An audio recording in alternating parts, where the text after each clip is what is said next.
Hey guys, you're in a nutshell with me, Ina. Ang Canada po, in-update ang travel advisory nito for the Philippines. Ibig sabihin po, there's new information available for Canadians who might be thinking of visiting the Philippines or Canadians who are already in the Philippines. Travel advisory, again, ano? Let us stress, hindi po bago ang paglalabas ng isang travel advisory. Ganyan po talaga ang gawain ng hindi lang po ng Canada, kundi ng iba't ibang mga bansa. Naglalabas po talaga ng mga advisory sa iba't ibang mga bansang pinupuntahan ng mga residente nito. This is a way for countries to let their citizens prepare better for their trips abroad and inform them of the risks involved. Okay. At by nature 'no, talagang conservative approach usually ang mga travel advisories. Kumbaga mas mabuti ng overly protective tayo. Sabihin na natin yung worst scenarios na mangyayari para alam ng mga, mamamayan nila kung ano yung kanilang pinapasok sa tuwing sila ay nag-a-abroad, 'no, nagtu-tour around the world, okay. Hindi lang din po Pilipinas ang i-issuehan ng travel advisory, iba't ibang bansa. Okay, inumpisahan ko na diyan because I do know every time an updated advisory comes out, meron po laging mga reaksyon ano from our kababayans na dinidispute yung laman ng travel advisory keso baka it paints an unfair picture of the Philippines. Di naman po talaga ganyan, safe naman sa Pilipinas, nagpunta lang ako nito lang, wala namang problema. Or baka exaggerated yung sinasabi ninyo, no? Naiintindihan ko where you guys are coming from. You know, I've lived in the Philippines for a long time. I've been to many places, even in Mindanao, kung saan madalas yan ang focus ng mga travel advisory. 'Di ba? At marami naman po talagang positive experiences kahit yung mga turistang nagpupunta diyan. But then, we cannot blame Canada and other countries from being extra cautious, 'di ba? Para lang protektahan yung kanilang mga citizens. And yung mga ganitong travel advisory, hindi naman po yan para dun sa mga taong naninirahan dun sa bansang yun. Para po 'to, in this case, sa mga Canadians, 'di ba? Ganyan po talaga. Okay, ngayon pag-usapan natin, may bago ba? May big changes ba dito sa updates? Honestly, parang wala masyado. Meron pong tatlong, pagbabago, but I would say hindi po major because wala pong binago doon sa tinatawag na risk levels. Oo guys, so may kodigo ako. Yung risk levels po, diyan po yung kumbaga listahan ng mga lugar kung saan kinakategorize ano, o itong listahan na 'to, avoid all kinds of travel to these places. May isang category na avoid all non-essential travel to these places. Wala pong nagbago, walang dagdag, walang nabawas na mga lugar dito po sa risk levels. Kinompare ko po yung itong pag-uusapan natin na travel advisory. Nilabas po ito a few days ago, June 5 or 6, no? Kinompare ko sa isang travel advisory issued in May 2026 and also way back in July 2025. So about a year ago, almost a year ago, wala rin po basically bago sa listahan ng risk levels. Okay, sige, puntahan na nga natin muna, no? Ito po pala yung pinost sa Facebook page ng Government of Canada. Alam nyo, I highly suggest puntahan nyo yung comment section. They're quite amusing, no? Makikita mo pa rin yung humor ng mga Pilipino sa mga ganitong issue. Anyway, sige, pag i-click nyo po yung link na yan, mapupunta po kayo dito. Yan, ito po yan. Philippines Travel Advice.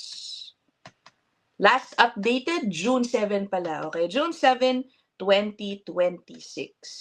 Ito po yung risk levels no, yung sabi ko sa inyo. Wala naman pong nagbago sa bahaging ito. Alright? Yan. Avoid all travel is still applied for many parts of Western Mindanao. It's the same from the list available last year, at least, nung chinek ko. So, Basilan, Cotabato, Lanao del Sur, Lanao del Norte, Maguindanao, Misamis Occidental, Sarangani, South Cotabato, Sultan Kudarat, Sulu, Tawi-Tawi, Zamboanga del Norte, Zamboanga del Sur, Zamboanga, Sibugay. Okay. Wala pong nadagdag, walang nabawas.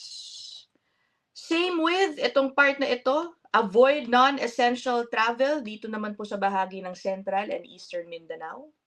Ito po yung mga areas: Agusan del Norte, Agusan del Sur, Bukidnon, Davao de Oro, Davao del Norte, Davao del Sur, excluding Davao City, Davao Occidental, Davao Oriental, Misamis Oriental, Surigao del Norte, excluding Siargao Island, okay, and Surigao del Sur. Sabi dito, no? Ayun sa una pala, teka nga, may nakalimutan akong basahin.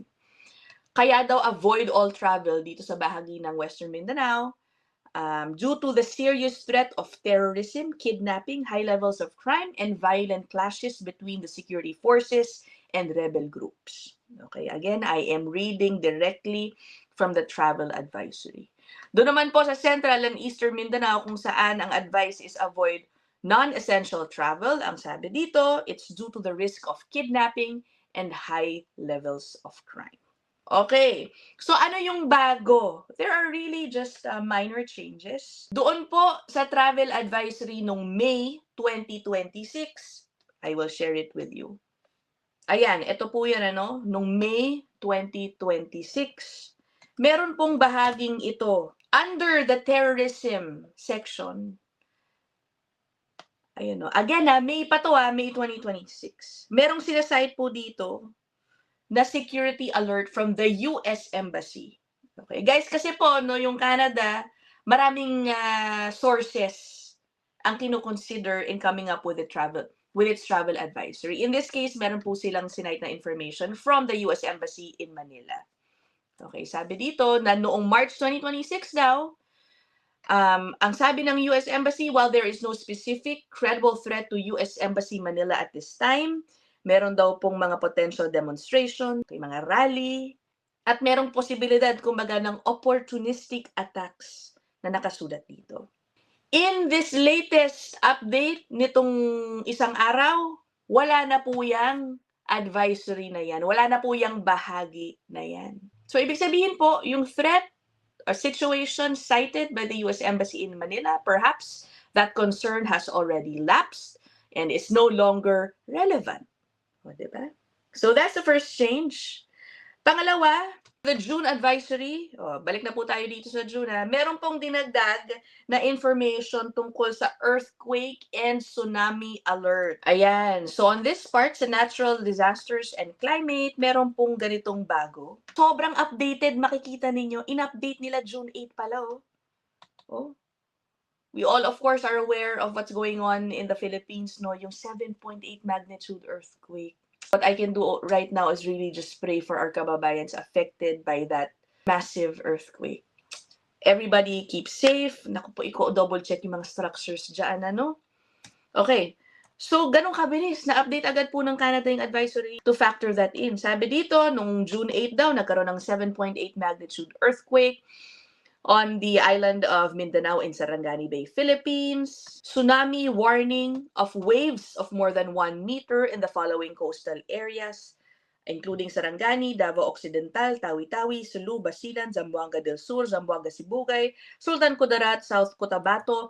At sabi nga, no, if you are in one of these affected areas, meron po silang advice. Immediately evacuate to higher ground, monitor local media, follow the instructions of local and national authorities, including evacuation orders.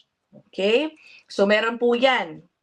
Oo nga naman, baka kasi meron po silang mga citizens na nandyan sa bahaging yan.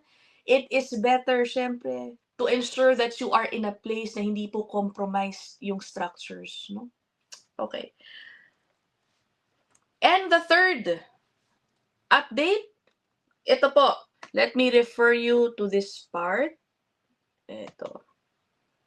Sabi dito, security incidents also occur in rural and remote areas elsewhere in the country, including in parts of Central Visayas and Mindoro.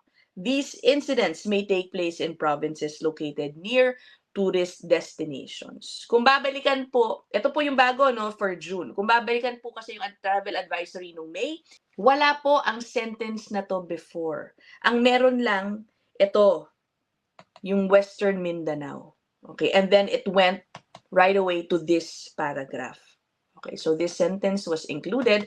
Pero interestingly, no, wala naman pong dinagdag na specific parts of Central Visayas and Mindoro doon sa risk level categories. Okay. So bakit po ito dinagdag? Well, ang biggest difference dito as sinasabi na meron din pong security incidents in the rural and remote towns. Yun lang na nakikita ko ditong biggest change. All right. Now, for those curious, ano po ba ang batayan ng Canada para sa mga travel advisory na ito? What triggers any update, no? Ito po ang nahanap ko to address your concern. Ayan. Okay. Official po ito ha, Government of Canada. It mentions here yung proseso po na ginagawa para mag-draft ng isang travel advisory. Ayan. Sabi po dito, the Government of Canada closely monitors safety and security conditions in foreign countries 24 hours a day, 7 days a week.